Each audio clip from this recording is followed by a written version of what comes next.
Bonjour, bienvenue sur la chaîne. Aujourd'hui, j'ai envie de vous présenter un outil que j'ai découvert il y a 2-3 mois à peu près. Et c'est un outil qui va, pour les no-codeurs, aider énormément pour la sécurisation et la maintenabilité de nos solutions.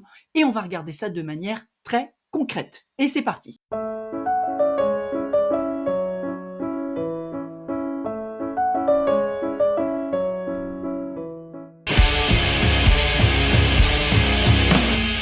Alors cet outil, de quoi s'agit-il? Il s'agit de NCScale. C'est une solution tout en un qui va vous permettre de faire la gestion du cycle de développement de vos solutions no-code. Vous allez pouvoir connecter les différentes solutions, du moins les différents outils que vous utilisez pour construire vos solutions et ainsi pouvoir gérer la gestion de version, la gestion des logs, un petit peu de sécurité, bref, un outil qui, nous, nos codeurs, va vraiment être d'une grande aide. On va tout de suite regarder sur leur site internet comment ça se présente. Alors nous voici sur leur site internet. Vous pouvez constater ici, donc, qui présente un certain nombre d'éléments. Donc vous pouvez vous créer un compte en allant sur le Sign Up. Il est indiqué ici qu'on est toujours en Early Access. Il me semble normalement qu'il doit être ouvert un peu plus largement. Alors si ce n'est pas le cas, en tous les cas, ça devrait être imminent. Mais n'hésitez pas, si vous souhaitez tester l'outil, en tous les cas, allez-y, cliquez ici pour créer votre compte.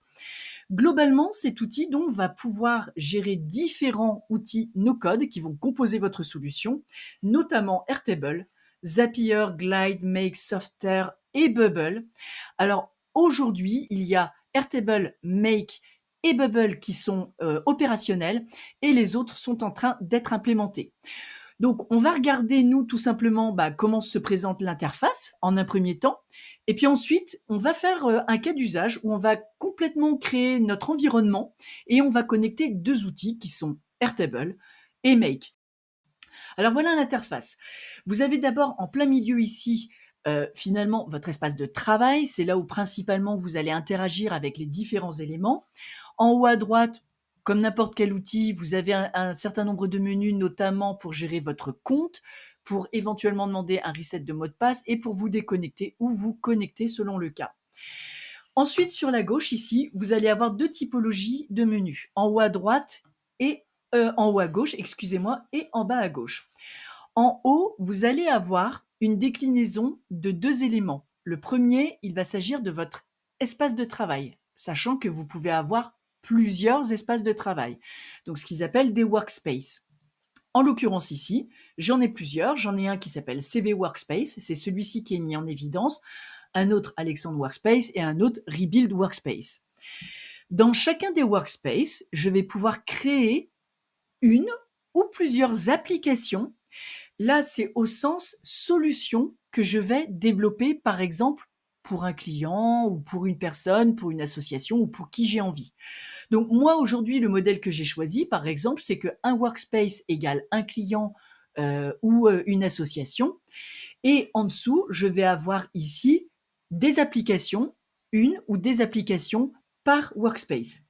Ici, par exemple, dans CV Workspace, eh bien, j'en ai une qui s'appelle CV Site Incubateur, mais je peux en créer d'autres si je le souhaite.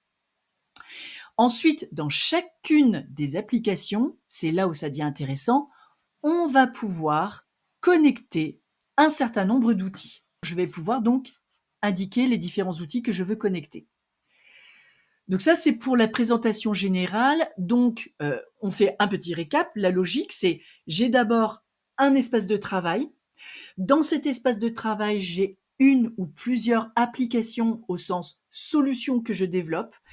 Et dans cette solution que je développe, je peux connecter autant d'outils que j'ai besoin et que je souhaite suivre en gestion de version ou en gestion de log ou en sécurité.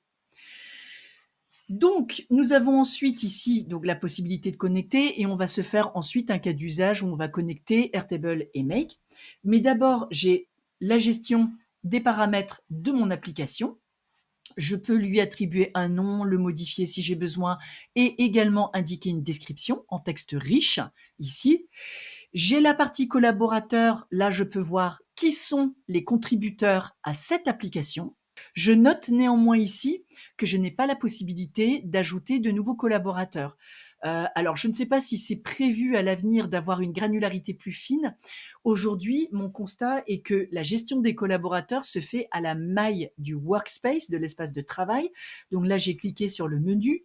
Ici, de la même manière, je peux modifier, mettre le nom que je souhaite à mon workspace.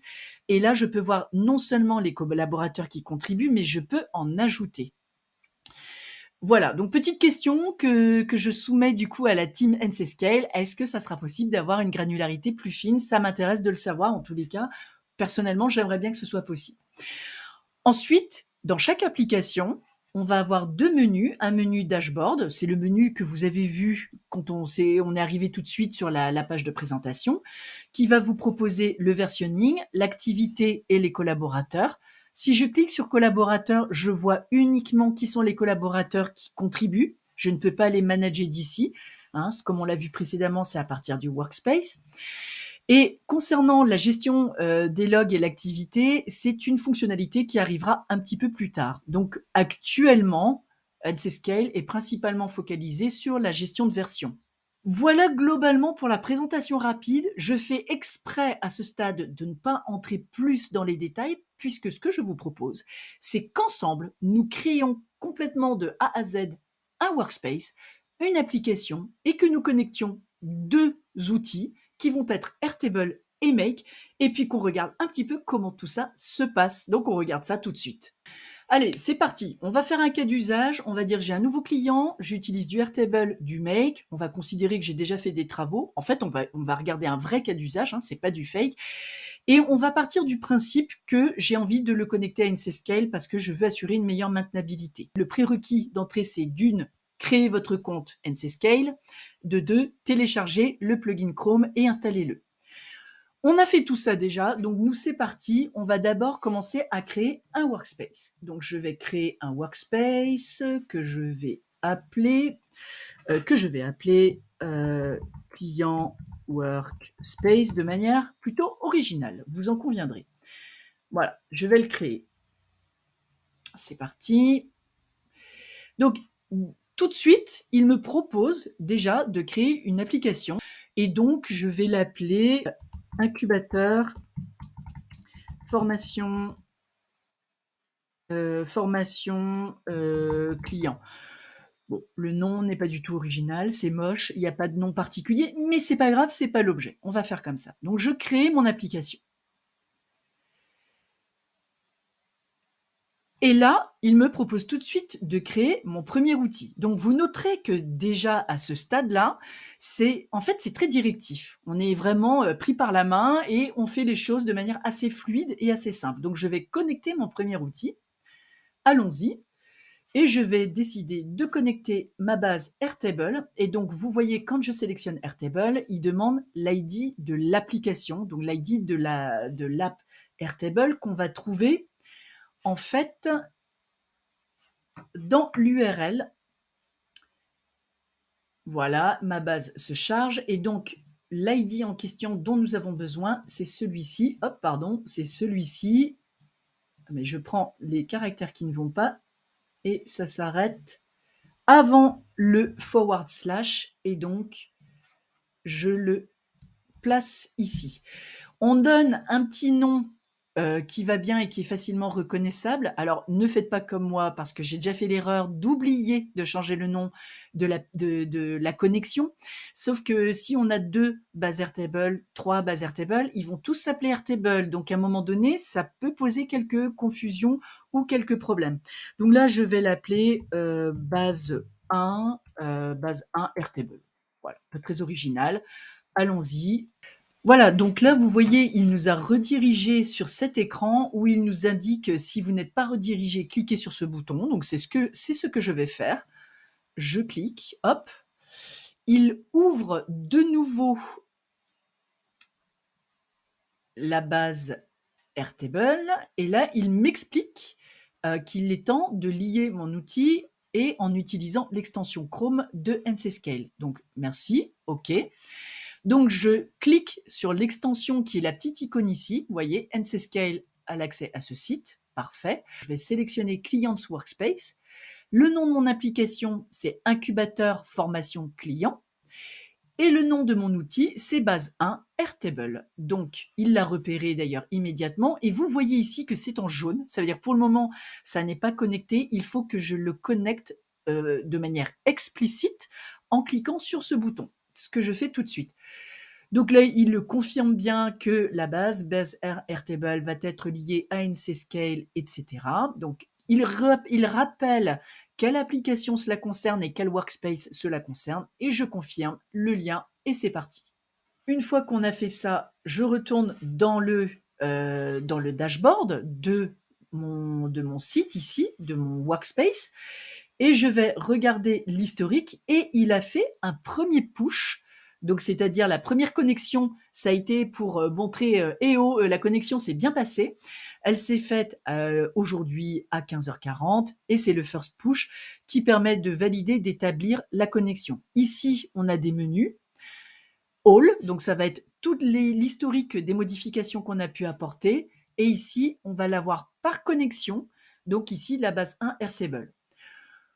Donc, pour Airtable, on est bon. Maintenant, on va s'attaquer à Make. Donc, on va partir du même principe. Donc, lier un autre outil. Je vais partir sur Make. Et là, c'est un petit peu différent, le mécanisme. Donc là, il faut récupérer la clé API Make et la copier ici. Donc, on regarde. OK, donc Make, il faut que je récupère ma clé API, tout simplement. Le profile, OK, API. J'ai eu ma clé API ici. Je vais en ajouter un deuxième. Je vais l'appeler NC Scale Token 2. Et comme il est indiqué à cet endroit, il faut sélectionner dans la petite fenêtre ici où on avait les différentes permissions. Toutes les permissions qui sont en read, il faut les lui octroyer. Donc, il faut les sélectionner dans Make, donc tout ce qui est en read. Voilà, tout simplement, il faut scroller. Hop, voilà, hop, voilà. On valide. Attention, voilà, le petit piège, il ne faut pas l'oublier, celui-là. Le read, OK. Voilà, tout ce qui est en read. On ne fait pas plus de sélection que ça, hein. On suit les indications qui sont indiquées dans la fenêtre. Ouais, c'est pas mal. Et normalement, je crois qu'on va être bon. Après ça, on est bon. Et je sauvegarde. Voilà, donc ici, j'ai une clé API qui a été générée. Je retourne donc dans NCScale et je copie ma clé ici. Je choisis l'organisation, il l'a bien trouvé du coup. Je vous remontre ici l'organisation. En l'occurrence, c'est bien CV. Voilà, donc ça, on est bon. Et Choose ID Team, c'est My Team, le truc standard. On n'avait pas fait plus de paramétrage que ça. Et je sauvegarde. Voilà, donc là, il est en train de faire... Voilà, là, ça a été assez rapide. Il a fait le nécessaire. Il a fait le first push pour pouvoir également avoir l'historique. Et donc là, on voit que nos deux outils sont connectés. Si je vais dans Connections, je les ai bien identifiés ici. On identifie l'outil. Vous voyez que je n'ai pas modifié le nom. D'ailleurs, c'est pareil. Supposons que j'aurais deux comptes Make ou deux outils Make. Ça serait un peu gênant de ne pas avoir les deux. Et on a la base Airtable ici. Voilà pour ce qui est de la connexion. Et bien maintenant, je vous propose qu'on regarde d'un peu plus près comment ça se présente quand on fait des modifications et quels sont les périmètres qui sont impactés. On commence d'abord par Airtable et un premier point extrêmement important, il faut savoir que pour Airtable, la gestion de version va se faire au niveau de la structure de la base de données et non pas au niveau des données. Ça, il faut que ce soit vraiment très clair, c'est-à-dire que vous n'allez pas avoir quelque part de backup de données ou une traçabilité sur la modification des données elles-mêmes, mais par contre, c'est sur la structure de la base. Par exemple, si là je supprime des records, il n'y a rien qui va s'historiser.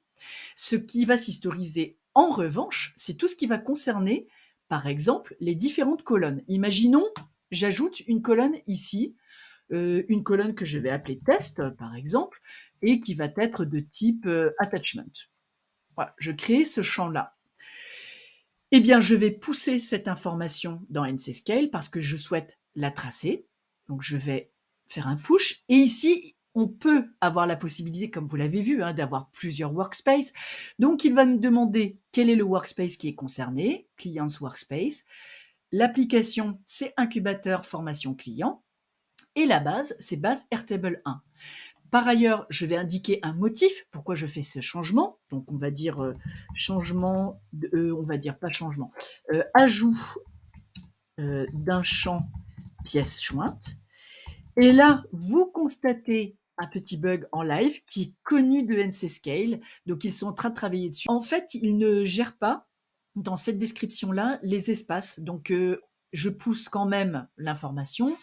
On va aller voir dans NCScale, dans mon dashboard, et puis on va aller voir le versionning. Et donc ici, j'ai bien un push Airtable base 1 Airtable, ajout d'un champ pièce jointe. Donc, je vais vouloir aller regarder, il indique qu'il y a une modification. Je vais observer quelle est cette modification.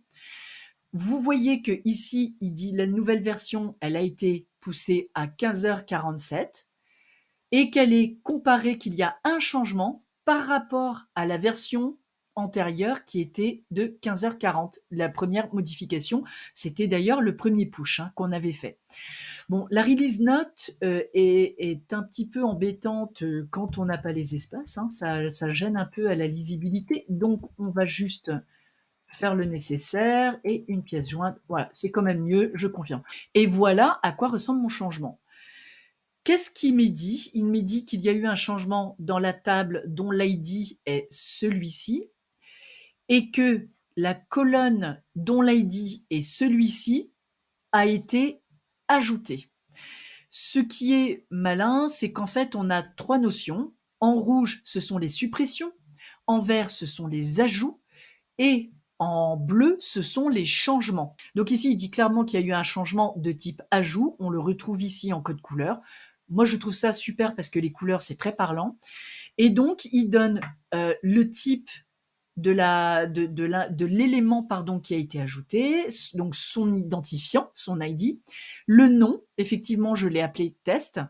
Ensuite, le type de colonne, c'est-à-dire, comme vous le savez, dans Airtable, on a différents types de colonnes possibles. Donc là, il a bien vu que c'était un attachment. Et ensuite, il y a des types d'options qui sont indiquées. Voilà. Maintenant, je vais sur cette même colonne, par exemple, hop, je vais enlever ça. Je vais aller, par exemple, modifier le type du champ. Donc, je vais faire Customize Field. Et au lieu que ce soit un attachment, je vais dire, allez, ça va être un multi-select. Et puis, je vais ajouter des options. Je vais faire good, bad et middle. Je valide.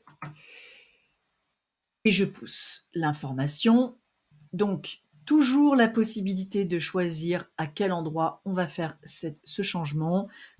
Changement du type de colonne, hop là, de colonne en multi-select. Je pousse l'information, je me tourne vers NCScale dans le versionning. Il a bien pris en compte et là, il voit, il y a eu 5 changements, 5 modifications. On va voir ça. Donc, il y a plusieurs choses ici. Il y a eu une suppression, 3 ajouts et un changement. D'abord, qu'est-ce qu'on a mis? On a procédé à une suppression et ici, on passe au multi-select. Donc ça, c'est le changement. Vous voyez, on était avant en multiple attachment et là, on passe en multi-select. Et donc là, il considère que c'est un peu comme si on avait ajouté une nouvelle colonne et ensuite, avec des caractéristiques qui leur sont propres, notamment les choix du multi-select, donc le blue, le bad et le middle. Avec en plus le code couleur qui va bien, puisque comme vous le savez, dans Airtable, nous avons des codes couleurs, je vous remonte ça, attribués aux différents éléments. Et ça, il l'historise également. Donc, on a la possibilité de voir tout cela en un seul endroit. Donc, vous voyez qu'ici, on va pouvoir trouver tout l'historique de tout ce qui a été fait sur les outils connectés à cette application. Donc, quand je vais faire des changements dans Make, tout va être affiché ici, mais ensuite, on va pouvoir le voir par outil connecté. Donc, dans Make, pour l'instant, je n'ai que le premier push qui était le push initial et la base Airtable, elle, qui a les 3 modifications. Donc, je vous propose qu'on passe maintenant un petit peu à Make pour voir comment ça se présente. Est-ce qu'on a un peu le même visuel? Alors nous voici dans Make. Vous voyez à l'écran, j'ai un certain nombre de scénarios que j'ai créés pour un client et l'idée donc c'est ici de voir un peu, comment, finalement se comporte, NCScale et comment il reçoit les informations, comment il les traite. Ce que je vous propose du coup, c'est qu'on va prendre ce, scénario qui était un scénario de test et je vais l'ouvrir, pour éventuellement apporter une modification. L'idée, c'était qu'on surveillait ici, des réponses qui arrivaient dans un formulaire, qu'il y avait des recherches pour, rechercher une correspondance avec, un élément spécifique dans Airtable. On crée un enregistrement et ensuite il y avait du parsing pour faire un update de record.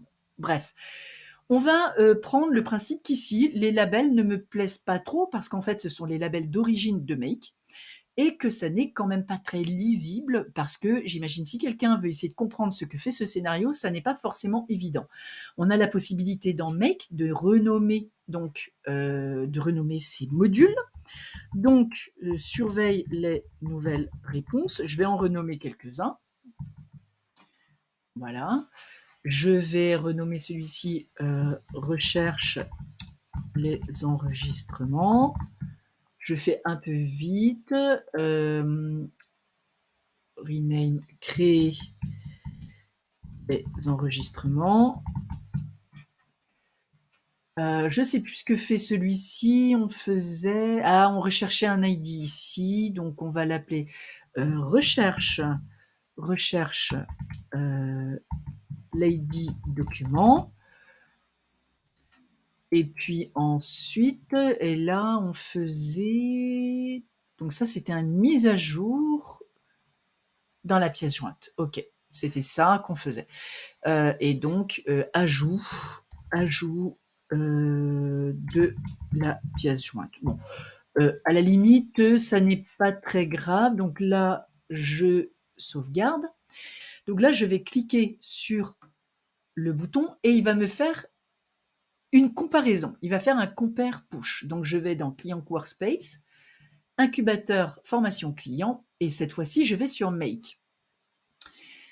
Voilà. Donc là, il me montre les différents éléments qu'il a trouvés. Et il me demande qu'est-ce que je veux faire et sur quel élément. Moi, en l'occurrence, je vérifie juste une chose. Ouais, voilà. Donc, c'était bien sur le test que j'ai agi et je veux faire un compare. Donc, je vais compare. Voilà, donc là, il est en train d'analyser un petit peu les éléments. Et voilà ce qu'il me présente. Qu'est-ce qu'il me montre? Il me montre que j'ai fait des modifications à 15h57 par rapport à ce qui était en production à 15h43. Et voilà ce qui a changé. Donc pour chacun des modules, vous voyez, j'ai ici le scénario, le nom du scénario avec son ID. Et dans dans le scénario, pardon, j'ai les différents modules qui composent le scénario. Surveille les nouvelles réponses, recherche les enregistrements. Mais ça, ce sont les nouveaux labels. Maintenant, il s'agit de savoir qu'est-ce que j'ai fait dans ce scénario comme modification. Là, c'est très clair. En rouge, la valeur qui était précédente et en vert, la nouvelle valeur. Donc, c'est-à-dire que la désignation était vide et je l'ai mis, était vide au sens, pas exactement, il y avait le label, je vais dire par défaut de Make. Et moi, j'ai décidé de lui attribuer un nom qui est surveille les nouvelles réponses. Et donc, on a ceci pour l'ensemble des différents modules, créer les enregistrements, recherche l'ID document, ajout de la pièce jointe. Donc, vous voyez que finalement, c'est extrêmement puissant. On est capable de visualiser et par code couleur et en plus, on a la donnée explicitement affichée qui montre le avant, le après.